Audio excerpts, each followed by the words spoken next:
안녕하세요. 오늘도 사연살롱을 찾아주셔서 감사합니다.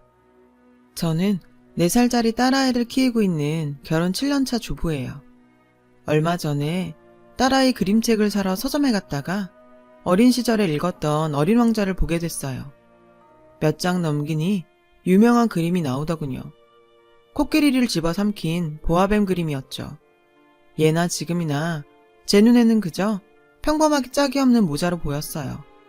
내부 상황이 담긴 그림을 보기 전까지는요. 이걸 코끼리를 삼킨 보아뱀으로 보는 게 너무 자기적인 게 아닌가 할 정도였죠. 그런데 그 순간 문득 떠오르는 사람이 있는 거예요. 바로 작년에 돌아가신 시할머니였죠. 어린 왕자를 보다 뜬금없이 시할머니를 떠올린 데는 그럴 만한 사연이 있어요. 그래서 동네에서 유명한 욕심쟁이로 손에 쥔 건 절대로 내놓는 일이 없었던 저희 시할머니 이야기를 해볼까 해요. 남편과 저는 캠퍼스 커플로 대학교 재학 중에 만났어요. 남편은 성인이 되고 처음 만난 남자였죠. 그랬던 사람과 결혼해서 아이까지 낳고 살게 될 거라고 누가 상상이나 했겠어요? 사귀고 반년쯤 지났을까요? 남편은 군입대를 하게 되었고 당시만 해도 순진했던 저는 곰신으로 살다가 남편이 제대하고 몇 년 후 결혼을 하게 되었어요. 결혼을 해보니 시댁은 엄청난 대가족이더라고요. 시아버지는 9남매 중 셋째셨거든요. 명절이나 제사 때 친척들이 다 모이면 집안에 발딛고 서기가 힘들 정도였죠. 긴 연애 기간 중에 남편한테 친척이 많다는 얘긴 들었지만 이 정도일 줄은 정말 몰랐어요. 게다가 시할머니 성격이 장난이 아니라서 인사드리러 가는 날을 앞두고 걱정이 이만저만이 아니었죠. 그래도 손주사랑은 할머니라는데 별일이야 있겠냐 싶었죠. 그런데 그건 제 오산이었어요. 들어서 아는 것과 실제로 경험하는 건 천지 차이더라고요. 시할머니는 작은 체구에 호리호리한 체격을 가지셨지만 풍기는 아우라가 상당했어요. 딱 여장부 스타일이었죠. 모르긴 해도 모성애보다는 자기애가 더 강한 분 같았어요. 제가 준비해간 홍삼 세트를 드렸더니 엄청 좋아하시며 바로 안방 장롱에 숨기시더라고요. 자식들이나 손주가 오면 꺼내주시려고 그러시나 했죠.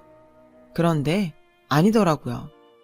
나중에 남편한테 들어보니 시할머니는 좋아 보이거나 욕심이 나는 물건을 종류와 상관없이 전부 당신 장롱에 숨겨놓는 버릇이 있다는 거예요. 한마디로 욕심이 많으셨던 거죠. 처음엔 그 모습이 귀엽다고 생각했는데 겪어보니 꼭 그렇지만도 않더라고요. 오죽하면 저희 시어머니를 비롯한 모든 며느리들이 시할머니의 그런 행동에 학을 뗐겠어요. 전에 노인정에서 나눠준 빵을 당신이 전부 가지고 와서는 글쎄 드시지도 않고 장롱에 처박아뒀지 뭐니. 그 바람에 곰팡이 냄새가 온 방 안에서 진동을 했다니까. 시어머니는 저와 단 둘이 있을 때 이렇게 당신의 시어머니 흉을 보셨고 그 얘기를 들은 저는 가급적 음식료는 시할머니께 드리지 말아야겠다고 생각했어요. 그런데 어머님께서 이러시더라고요. 너 혹시라도 어머님께 뭐 사다 드릴 생각일랑 하지도 마라. 노인네가 쓰지도 않고 장롱에만 처박아놔서 나랑 네 작은 엄마랑 그거 몰래 치우는 게 일이다. 아주 별의 별게 다 나온다니까. 처음엔 치매가 아닌가 싶어서 얼마나 놀랐는지 몰라. 최근엔 이 노인네가 어디서 났는지 홍삼까지 숨겨놨더라. 일찍 발견했기에 망정이지 유통기한 지났으면 아까워서 어쩔 뻔했니. 저는 차마 그 홍삼이 제가 사드린 거라고 말하지 못했어요. 그랬다간 혼날 게 뻔했으니까요. 시어머니는 그렇게 말씀하시고는 싱크대 서랍장에서 홍삼 스틱을 하나 꺼내 드시더라고요. 제가 시할머니께 사다 드린 바로 그 문제의 홍삼이었죠. 제가 홍삼 스틱을 빤히 쳐다보고 있자 어머님은 제게도 하나 먹어보라고 주시더라고요. 저는 뜨끔해선 괜찮다고 어머님 드시라고 사양했어요.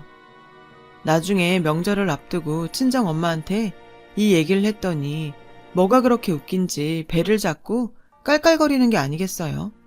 제 딴에는 앞으로 선물을 뭘 해야 할지 고민돼서 했던 얘긴데 말이죠. 왜 웃어? 난 심각한데. 웃지만 말고 앞으로 시할머니 댁에 갈 때 뭘 사갈지 생각 좀 해보라니까. 어머님 말대로 빈손으로 갈 수는 없잖아. 돈으로 드리기도 그렇고. 그러자 엄마는 이럴 땐 그냥 시어머니의 말을 따르는 게 상책이라고 하더군요. 괜히 시할머니 생각한답시고 괜한 집 버렸다가 시어머니한테 찍혀서 두고두고 눈총받지 말라시면서요.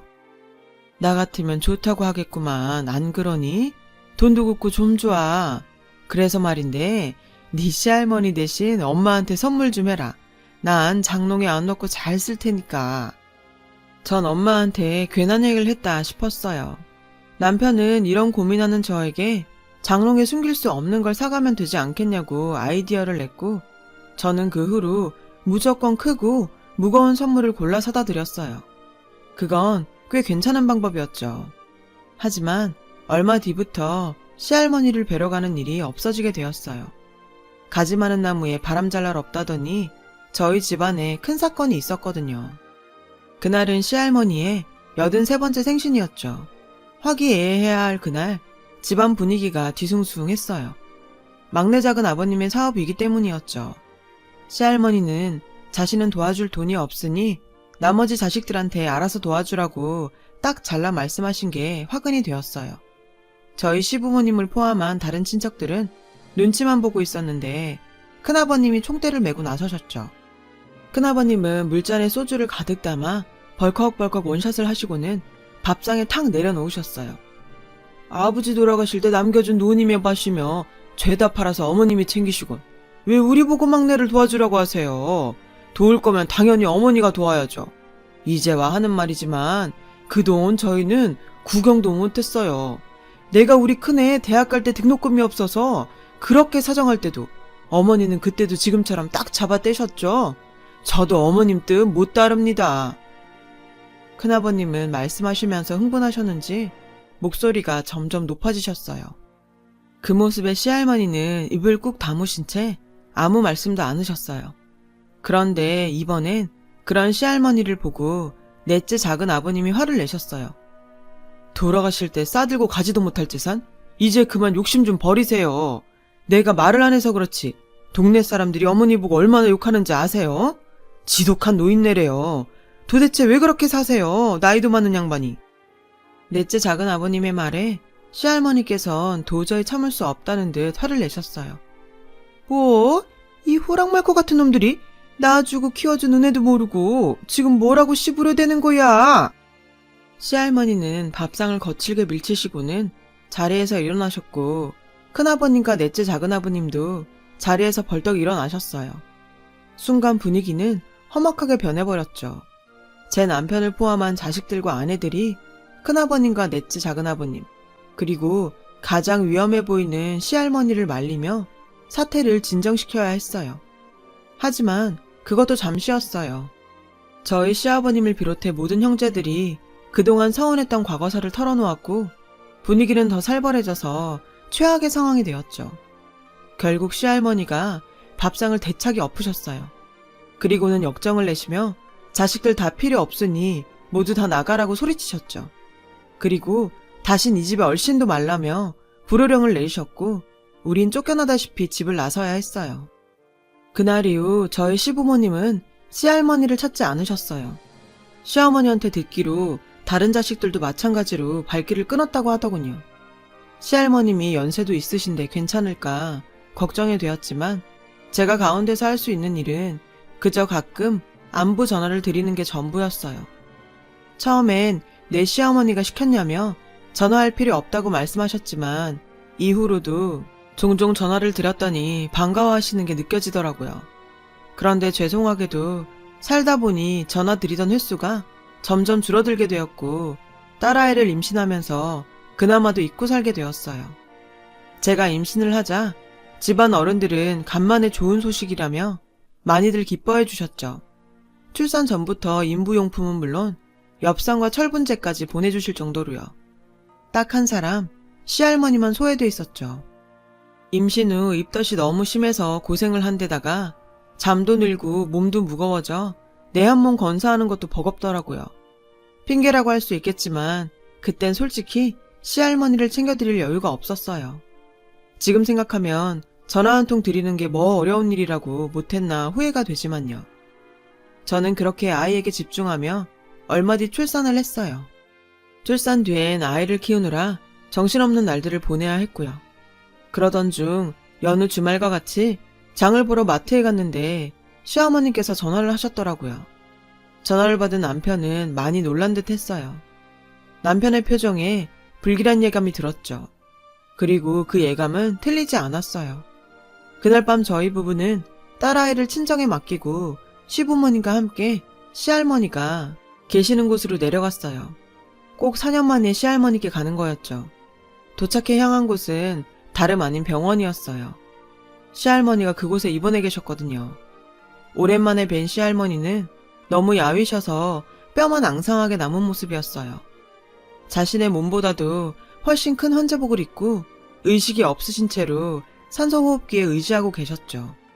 그 모습을 본 시아버님은 충격을 받으셨는지 휘청거리셨고 남편은 아버님을 부축해 의자에 앉혀드렸어요. 곧이어 담당 의사 선생님이 병실로 들어오셨어요. 의사 선생님은 저희 가족한테 현재 시할머니의 상태와 그간의 일들에 대해 얘기해 주셨어요. 시할머니는 그동안 섭식장애를 앓고 계셨다고 하더군요. 거의 식사도 못하신 채 포도당 주사에 의존해 생활하셨고 그런 시할머니께 몇 번이나 입원을 권하셨대요. 하지만 그럴 때마다 입원할 돈이 없다시며 밭에 내가 일해야 하니 포도당 주사나 놔달라고 떼를 쓰셨고요. 결국엔 몸이 버티지 못하고 길에서 쓰러지셨고 동네 사람들의 도움으로 응급실에 실려 오셨다고 하더군요. 그동안 자식들이 한 번도 보이지 않아 독거노인인 줄 알았다며 어떻게 부모가 저지경이 되도록 들여다보지도 않았냐고 화를 내셨죠. 의사 선생님의 말을 듣는 내내 가족들은 아무 말도 할 수 없었어요. 아버님은 고개를 푹 숙인 채 모든 게 자신 탓이라며 자책을 하셨죠. 시어머니가 설마 이대로 못 깨어나시는 건 아니냐고 물었고 의사 선생님은 할머니가 연세도 있으시고 이미 모든 장기의 기능이 떨어져 있어서 얼마나 버틸 수 있을지 장담할 수 없다고 하셨어요. 마음의 준비를 하는 게 좋겠다고 말이죠. 그런데 그 다음 말에 심장이 쿵 내려앉는 것 같았어요. 환자 본인이 살고자 하는 의지가 없어요. 평소 식사는 물론이고 필요한 약도 제대로 드시지 않은 것 같고요. 혹시 충격받으실 만한 일이 있었던 건 아닌가요? 가족들은 아무 말도 하지 못했지만 속으로는 같은 생각을 하고 있었을 거예요. 그건 4년 전 시할머니 생신날 있었던 가족 간의 다툼이었죠. 그것 외엔 이유랄 게 없었으니까요. 그날 저녁 시아버님은 완도에 계신 큰아버님을 비롯해 모든 형제에게 이 사실을 알렸고 가족들은 오랜만에 한자리에 모이게 되었어요. 하지만 누구도 쉽게 입을 떼지 못했죠. 그렇게 한참 시간만 흘렀고 보다 못한 저희 시아버님이 얘기를 꺼내셨어요. 형도 누나도 옛날 일을 잊어버리자.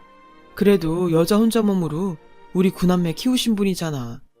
가슴에 섭섭한 거 하나쯤 다들 있는 거 알지만 그래도 그동안 우리 시집 장가 다 보내주셨고 노인네가 지금껏 우리 손 하나 빌리지 않으셨잖아. 그냥 그걸로 다 갚았다 치고 남은 시간 우린 우리대로 자식된 도리는 했으면 좋겠어. 그냥 형은 어떻게 생각해? 저희 시아버님의 말에 큰아버님은 담배만 연거푸 피우셨고 고모님들은 조용히 눈물을 보이셨어요. 그 뒤로 구남매는 순번을 돌아가며 한 주씩 시할머니의 병간호를 맡아 하기 시작했어요. 그러는 중에 직장에 다니는 고모님이나 남편을 대신 간병하게 된 아내들은 불만을 보이기도 했지만요. 그렇다고는 해도 상황이 상황이니만큼 합심해서 병상을 지켜나갔어요. 그렇게 모든 순번이 돌아간 2달하고 보름 뒤 시할머니는 숨을 거두셨어요. 딱 한 번 의식이 돌아오신 적이 있었는데 당시 병상을 지키던 5째 고모 얼굴을 확인하시고는 잠이 드셨다고 해요. 그래도 시할머니가 당신 곁을 지키는 자식이 있다는 걸 알고 가셔서 다행이란 생각이 들었어요. 장례를 치른 뒤 시어머니와 함께 할머니 목까지를 태우러 다시 내려갔어요. 거기서 처음 장롱을 열어보게 되었죠. 장롱 안에는 듣던 대로 별의별 물건들이 다 들어있더군요. 뜯지 않은 화장품부터 누구한테 받은 건지 갖가지 주전부리들, 달력, 당금주까지 종류도 다양하더라고요. 평소 같았으면 장롱 안을 치우시면서 한 소리 하셨을 시어머니지만 그날은 그러지 않으셨어요. 코끝이 시큰하시는지 훌쩍이시며 묵묵히 물건들을 치우셨죠. 그리곤 장롱 안쪽에 들어있던 보따리를 풀어본 순간 어머님은 주저앉아 흐느끼기 시작하셨어요. 안에는 오래된 통장이 있었는데 통장에 10,000원, 50,000원, 30,000원 이런 식으로 푼돈이 입금되어 있었죠. 그리고 예금명에 내 장례비라고 적혀 있었어요.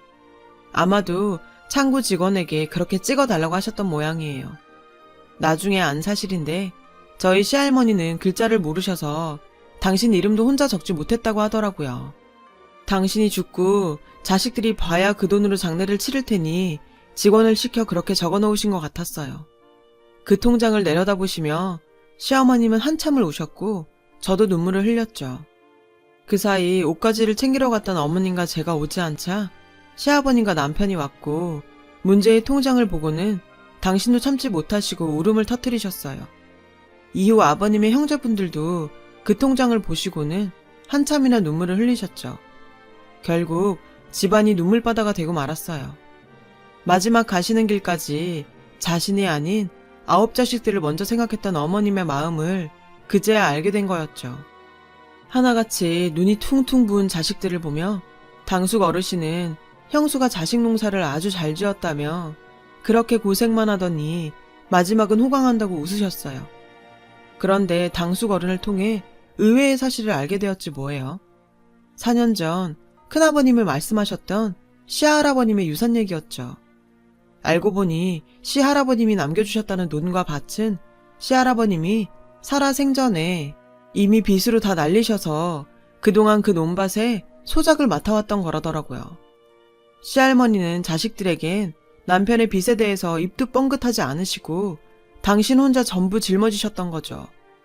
평생을 가난과 싸워가며 9남매를 키워야 했던 시할머니는 뭐 하나 온전히 당신을 위해 써보지도 못했고 그런 습관이 몸에 밴 탓에 선물을 받으면 무조건 장롱에 넣으셨던 거예요. 그런 모습이 욕심 많은 노인네로 보였던 거죠. 살아 생전에 이런 말씀을 직접 해주셨더라면 오랜 시간 동안 오해하며 살지 않아도 됐을 텐데 그 점이 많이 안타까웠어요. 4년 전 자신의 어머니 생신날 서운함을 쏟아내고 발길을 끊으셨던 큰아버님은 장례를 치르고도 한동안 시할머니 댁을 떠나지 못하셨어요. 죄스러운 마음 때문이었겠죠. 큰아버님은 주인 잃은 집과 물건들을 매일같이 쓸고 닦고 손을 보셨고 특히 장롱은 더욱 공을 들여가며 기름칠까지 하셨어요. 아마도 그렇게나마 마음의 빚을 털어내고 싶으셨던 모양이에요. 시간은 흘러 시할머니의 첫 제사가 돌아왔고 늘 시할머니의 흉을 보던 저희 시어머니는 큰어머님과 함께 정성껏 제사 준비를 하셨죠. 누구 하나 싫은 소리 없이 제사 음식을 준비하는 걸 보면 다들 여전히 가슴 한켠에 시할머니에 대한 죄송함이 남아있는 것 같다 생각했어요. 언젠가 시어머님과 길을 가다가 예쁜 꽃을 보게 되었는데 이러시지 뭐예요. 그렇게 꽃을 좋아하시던 양반이 돈은 아까워 꽃은 못 사고 봄만 되면 산으로 들로 그렇게 꽃 보러 다니셨다. 그걸 알면서도 하도 얄미워서 그 흔한 꽃화분 하나 안 사드렸는데 그게 이렇게 가슴에 맺힐 줄 누가 알았겠니. 부모님 살아계실 때 섬기길 다 하라더니 그 말 딱 맞는 말이다. 어머님은 그 얘기를 하시며 눈가가 촉촉해지셨어요. 그 모습을 보는데 문득 그런 생각이 들더라고요. 당시엔 지긋지긋하던 순간도 시간이 지나면 모든 게 추억으로 남는구나 하고 말이에요. 하지만 적어도 한 가지만큼은 절대로 추억이 될 수 없을 것 같았어요. 시할머님이 살려는 의지가 없었다던 의사 선생님의 그 말이요.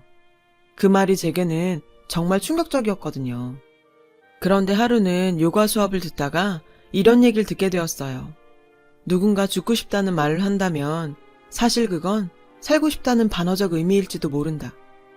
그 말의 순간 저도 모르게 하염없이 눈물이 흐르더라고요. 시할머니는 어쩌면 죽고 싶었던 게 아니라 살고 싶었던 걸지도 모른다는 생각이 들어서였죠. 누구보다 자식들을 곁에 두고 행복한 삶을 꿈꾸셨을지 모른다는 생각에 몇 년간을 발길을 끊고 지냈던 지난날을 후회하고 참회하게 되었어요. 이젠 너무 늦어버렸지만요. 하지만 비온 뒤 땅이 굳는다고 시할머님이 돌아가신 이후로 집안엔 많은 변화가 생겼어요. 특히 시할머니 혼자 지내시던 집은 더더욱 그랬죠. 첫 제사 이후 시할머니의 집은 구남매의 별장이 되었어요.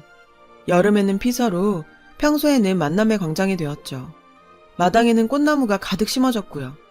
그리고 문제의 장롱 위에는 시할머니의 영정사진이 떡하니 놓이게 되었어요.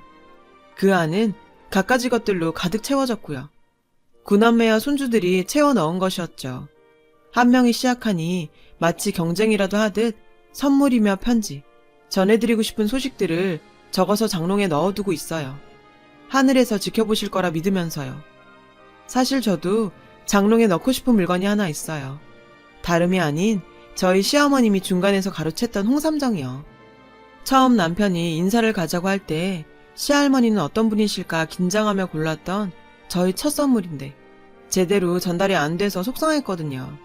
그래서 이참에 한 상자 넣어드렸어요. 그런데 장롱문을 닫는 순간 장롱 위에 놓인 시할머니 영정사진과 눈이 마주쳤지 뭐예요. 왠지 저를 보며 웃고 계신 것 같아서 괜히 뿌듯하더라고요. 할머니, 거기서는 숨겨놓지만 마시고 꺼내두고 맛있게 드세요. 저는 누가 볼까 싶어 사진 속 시할머니께 속삭이듯 말했어요. 말도 많고 탈도 많았지만 다행히도 그렇게 시할머님은 자신을 둘러싼 오해와 벽을 허물고 가족들 모두에게 애틋한 존재로 남으셨어요. 어쩌면 지금쯤 저 높은 곳에서 자식들을 내려다보며 미소 짓고 계실지도 모르죠. 비록 가족으로 지낸 시간은 짧았지만 시할머니 덕분에 저는 많은 걸 배우고 깨달을 수 있었어요. 가지 많은 나무에 바람 잘 날은 없지만 그 가지들이 한데 뭉치면 강한 바람과 시련도 이겨낼 수 있다는 걸요. 지금까지 제 이야기를 들어주셔서 감사드려요. 여러분의 가정에 행복이 가득하시길 바래요. 여러분, 사연 댓글에 응원과 현명한 조언 부탁드려요. 좋아요와 구독은 저에게 큰 힘이 됩니다. 오늘도 좋은 일 가득하세요.